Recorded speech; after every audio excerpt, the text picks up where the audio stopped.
And I just wonder, again, coming back to kind of the impact for you, Mandy, because siblings, we're going to continue to talk about this, but it's so complex, so much more complex than a shared chronology and shared parents and shared family time. There is so much more to unpick. But I'm just thinking about the type of behaviours you've seen in siblings and how they've impacted you, and maybe what can sometimes feel personal. And I know that you have been a foster parent long enough, and you're trauma informed and trauma responsive, that you have a level of resilience. Your knowledge helps to mitigate this, but you're still a human being. You're still a human being, and there will be certain things that can feel quite personal to you as the parent in this situation, but also probably to from the children to and from each other. So things like being really snappy to each other, being snappy to you, rejecting each other as siblings, and then maybe rejecting you. You mentioned sabotage in there. Dominating the attention, dominating the time that you have, so it's not on the other one. And you probably then feeling pressured to, well, this child is obviously needing me, that's why they're behaving this way, but I still need to regard this other child as well. So there's so much in that dysregulation of not just being an individual child who clearly needs all of the therapeutic skills and knowledge that we have, but also as a duo and sometimes even a trio. So there's so much within that, isn't there, that can feel really personal to us as the adults. Yeah, absolutely. And you're right. No sibling is going to react the same. Yes, Mhm. they've got the same chronology, they've got the same history, Mhm. they've lived in the same houses, maybe.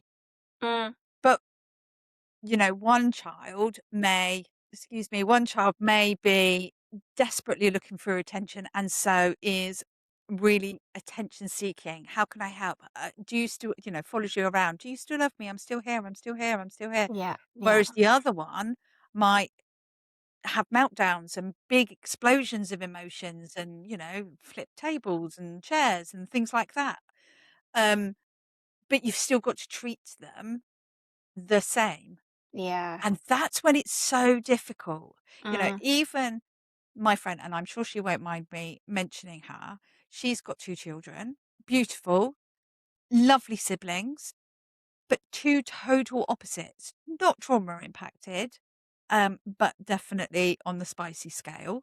Daughter, beautiful, but most of the time spends her life stargazing in another planet. Her younger child will walk into a room and cause absolute ructions. So even within birth families, if you've got that neurospiciness going on, Mhm. you can still have the same response as if they are trauma bonded siblings. You can Yeah. have polar opposite. I don't know what your birth boys are like, but you can have polar Very opposite different. reactions to exactly the same situation. And Yeah. that's why siblings are so much more challenging Mhm. to any parent.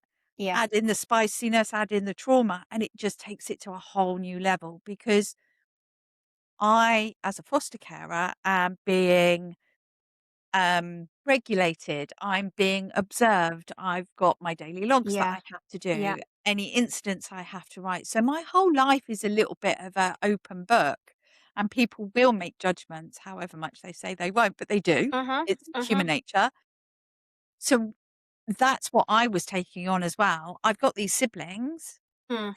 They're polar opposites, and I'm being judged on my parenting capacity. Yeah. And yet they want 2 totally different things from me on a needs level and on an interaction level. It was really difficult as a Mm. foster parent to step into that role. Yeah. Yeah.